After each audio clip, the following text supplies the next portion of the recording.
Hello! So, this year has been tough for me and our family. There have been battles in our financials, emotions. Of course, the most recent one is our health battle. But God's goodness won it all. So, at the start of this year, Noel and I participated in a prayer and fasting activity in the church. And being the aggressive individuals that we are, our prayers focuses more on our own personal goals, career, the business that we want, and the own house that we want to have. Little did we know that something big is coming our way. September Sunday night, when we're about to sleep after what I can say a perfect Sunday, uh, Noel vomited, and after vomiting, he had trouble breathing. So we rushed him in the hospital. Tapos, iniwan ko si Charles kay Ate Sharon before ako bumalik sa hospital. So, the doctor said na it was due to GERD. But because medyo matagal na namin pinag-aawayan yung allergy-like coughs niya, and matagal ko na siyang kinukulit to have an x-ray, he requested for him to have an x-ray just for me na matahimik. Para matahimik ka na. So, when I went back, I'm just waiting for him, and he said na he's okay na, ganyan, binigyan siyang Gaviscon. The doctor called us in, tapos in-explain niya na sa amin, nakita niya yung x-ray. And then, that time, both of us, natahimik na nga. So, the doctor was explaining that Noel has a pneumothorax. So, pneumothorax happen when nag-pop yung lungs natin, and then nag-escape yung air. So, yung sa kanya, there's an air outside the lungs, and then that causes his lungs na parang i-push. So, parang imagine niyo yung lobo sa cage, tapos nag-pop, ganyan. Hindi maka-expand ngayon yung lungs niya dahil may air nga sa pagitan ng rib cage at yung actual lungs. So, that time, he's right now already collapsed. Nasa around 50% na lang. Tapos on top of that, the x-ray showed din na he has pneumonia in both lungs. And despite that, he doesn't have any trouble breathing. But the doctor already advised for us to look for another or other hospitals where we can admit him while waiting for the result of the swab test. Pero in that hospital pa lang, parang sinasabi na you might have COVID. No, alam niyo naman yung time ngayon. So, after that, we look for hospitals na that would accept him even without the swab test result yet. We went through 4 hospitals already. Tapos, he's the one driving pa. Kasi, the doctor urged us na wag nang hintayin yung swab result. Kasi, mag-urgent na yung situation dahil collapse na nga yung isang lung. And then, buti na lang, when we're about to go home na, kasi sabi ko, sige, uwi na tayo, magtatawag na lang ako sa bahay. Yung last hospital na tinanong namin, still has a vacant transition room. So, kapag kasi nagpunta kayo sa hospital for admission and you don't have a swab test result yet, nilalagay kayo sa transition room muna. So, sa transition room, pwedeng positive or negative for COVID yung mga taong i-admit doon. So, that hospital has 1 vacant room pa. Tapos may mga tent siya sa labas. So, nung pinakita namin yung x-ray, parang they're saying na parang hindi COVID to. So, binigyan na siya ng oxygen, tapos inulit yung mga result niya, yung x-ray niya, tapos in-antigen din siya. Tapos, the doctor is explaining to me na there's a possibility na he needs urgent surgery because massive nga yung pneumothorax. So, that time I was alone, waiting for what the doctor will say. Daling araw na yun, mga around 1, yan. Tapos, Noel is inside the tent, si Charles na kala Ate Sharon. Buti na lang yung mga nurses doon, they are actively calling na the doctors na pwedeng mag-operate kay Noel even without the result yet or even with just the antigen na negative. So, he was scheduled for an operation around 4:30 a.m. So, naghahintay lang kami ng um, order from the doctor bago siya i-admit na talaga. So, before yun, uwi na ako to prepare the things. Tapos, punta na ako sa hospital. Pabalik. Hindi ko na siya nakausap before the operation kasi pagdating ko doon, nasa room na siya. Tapos, he was sleeping na. And parang pagod na pagod. So, prior that, kasi iba na-mention ko nga na nag-aaway kami usually because kinukulit ko siya na magpa-check up na. So, the Friday before that, I dreamed na, dahil nga lagi kami nag-aaway, parang I dreamed about the three of us being on different places. Tapos, parang si Noel, lumabas siya with Ate Sharon daw. Tapos, sabi niya, tapos hindi siya nagpaparamdam. Until tinanong ko si Ate Sharon kung kumusta na si Noel. Tapos sabi lang sa akin, Ate Sharon, the operation was successful. Hindi ka pa ba niya kinokontak? Yun yung reply sa kanya, Ate Sharon. Tapos, nagising na daw ako. Tapos, kinwento ko sa kanya. Sabi niya sa akin, bakit naman ako mauoperahan? And then, that time din, minention niya sa akin na because we were arguing a lot, he prayed to God na for God to heal him na. Kasi nga, si Noel kasi is, takot siya sa mga doctors, sa mga hospitals, kanya ayaw niya nagpupunta for a check-up and all. So, that was the time na parang he prayed na gumaling na siya, parang hindi na daw ako mainis. Tapos, that morning, hinuwento niya sa akin na he had a vision of God, na placing God's hand in his forehead, tapos saying na magaling ka na. And so, that weekend, parang everything went well. Everything's really okay. So, parang he's really happy and relieved na parang hindi na nga siya masyadong inuubo. But from that perfect situation, biglang, eto na, mag-isa na lang ako. Tapos, though I'm alone, it's surprising that I do not feel lonely. God lent me the courage to face the situation. And so, ang gagawin niya daw, butasan siya dito, lalagyan ng tube, tapos isa-suction yung air para lumabas.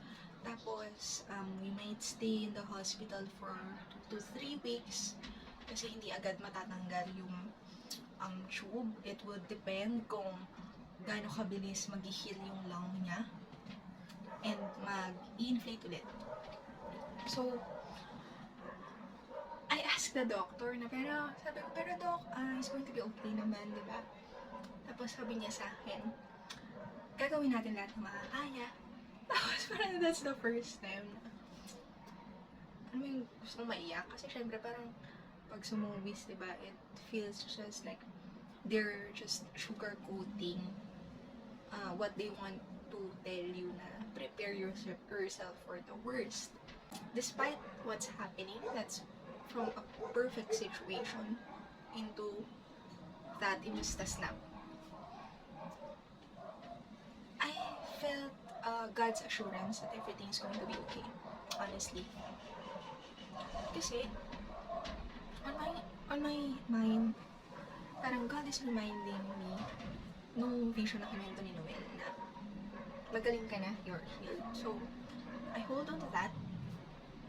And after ng surgery and medyo gising na si Noel, there are times na parang siyang nanghihinaan ng loob kasi that's the time rin na we learned he had diabetes, parang hindi daw control yung sugar niya, so binibigyan siya ng insulin and then they ran a lot of tests sa kanya. I've messaged mami na sunduin si Charles kila Ate Sharon, and that time, since sinwab kami ulit, hindi kami pwedeng lumabas ng room without the results yet. So, nasundo na si Charles kila Ate Sharon, dinala na siya sa lingkod nang hindi kami nagkita na. And yung last na na memory ko with Charles before he go to Bataan was when we were rushing to the hospital na parang si Noel pa yung nagdadrive, sa harap ako, tapos si Charles nasa likod siya, umiiyak siya, parang kabang-kaba siya kung anong nangyayari. Tapos sabi lang sa kanya, Noel, don't cry, daddy will be okay. So, after the surgery, ayan, recovery period na niya. There are times na aapuyin siya ng lagnat. aabot ng 40 yung temperature niya. Tapos, dahil na butas or may air, alam niyo yung literal na parang kang hinipan ng hangin. Yung sinasabi mo sa mga bata, di ba? Pag bilat na parang hinipan ng hangin. Pero, I've experienced times na he had emphysema. Kung tama yung term and pronunciation ko na. Sobrang bloated ng dito niya. Dito sa neck, tapos dito, laki ng katawan niya. Pero when you touch him, it's just air. So, isipin parang talagang may lobo. So, syempre, hindi ko sinasabi sa kanya yun kapag pero lagi ko siyang tinatouch sa ganito. Kasi I'm feeling kung gano'n pa ba karami yung air na nasa katawan niya. Pero the doctor said that it's normal. Meron pa nga daw iba hanggang baba ng buto. Pero, syempre, being na ikaw lang nagbabantay sa hospital. Tapos, makikita mo na gano'n yung status niya. Tapos, buhay ng lagnat. Tapos, makikita mo yung fluid na lumalabas. Is my blood. Syempre, parang, di mo alam it's just so overwhelming. And I can't cry in front of him. Every time na iiyak na ako or every time na mag-breakdown na ako, God is sending someone to comfort me and to assure me that everything's going to be okay. Remember, on top pa niya, yung bills and yung fact na malayo sa amin si Charles. It's our first time na malayo sa kanya ng ganun. Tapos, that situation, alam niyo yung I was asking him kung ano gusto niya sa Pasko, and then parang nalulungkot siya. Kasi we really don't know what will happen next. I can say that it's really God that just carried us through the storm, through that situation. It's God that gave that provision para sa hospital bills. Siya yung gumamit ng mga tao na tutulong sa amin and will give us emotional support, financial support, spiritual support. It's just really amazing to witness that all. We stayed in the hospital for 10 days. And that 10 days, we just experienced nothing but God's grace. After the discharge, kala namin everything will go back to normal pag-uwi. But hindi. It's more difficult when we went back home. Kasi there's that expectation, okay, tapos na, wala nang tubes in oil, parang it's going to be okay. Aakyat, hindi, nakalahati pa lang ng hagdan, pagod na siya, tapos pag aakyatan niya, tutumba na lang sa kama, tapos hingal na pala yung paghinga niya. Tapos, even time na gising na lang ako na tumatawag na siya sa akin, mahal, ganyan. Yun pala, nakahiga na siya sa CR kasi natumba siya. Nag-blackout siya.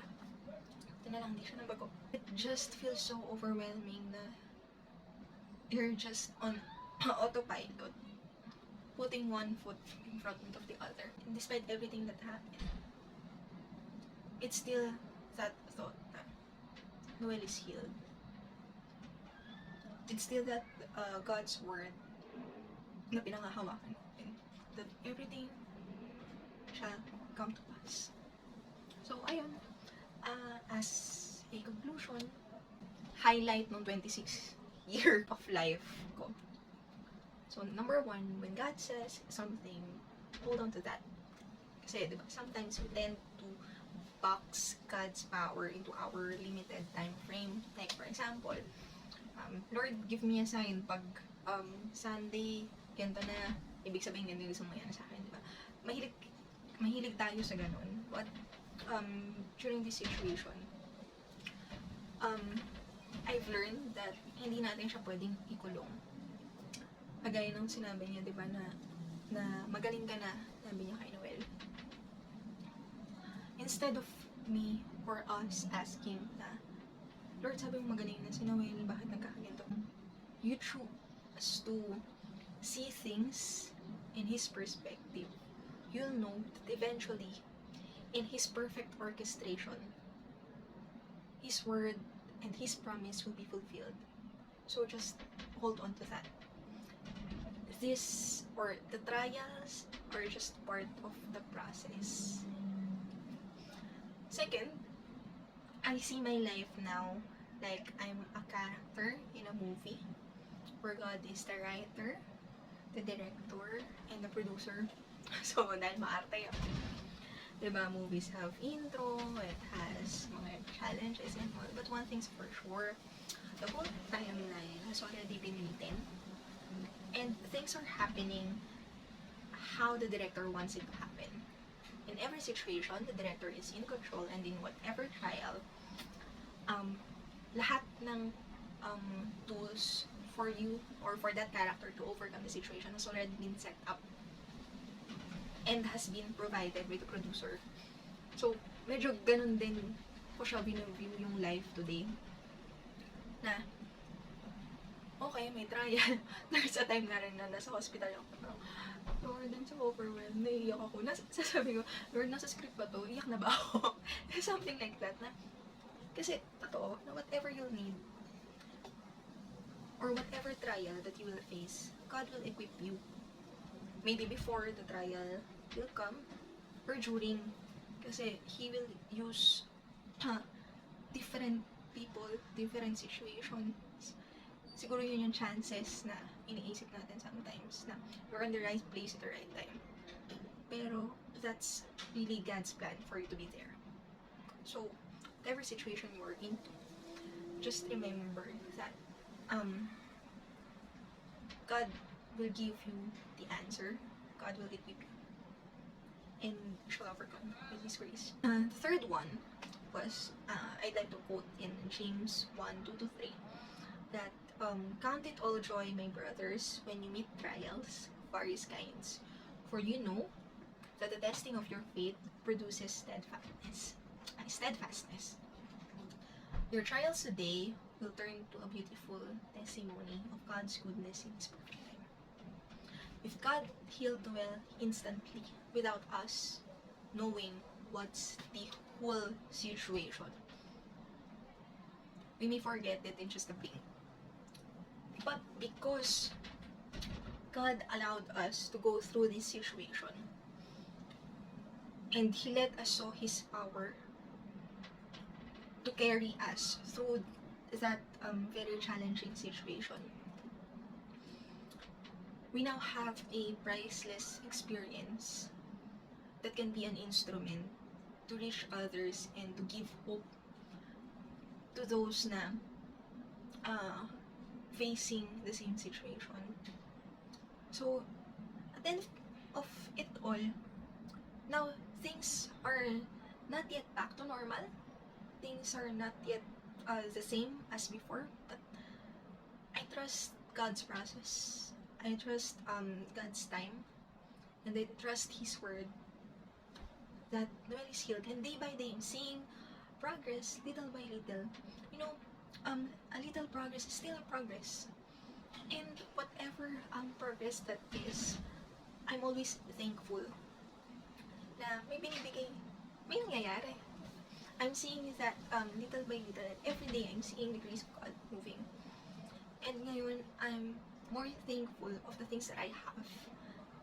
My family, Charles, my work, that dati parang para kung pinapressure yung sarili ko na parang, hindi, yung goal ko kasi, I already have this by the age of this, I've already established this, etc., etc. Pero, this situation opened my eyes that everything that I'm receiving is a blessing from God.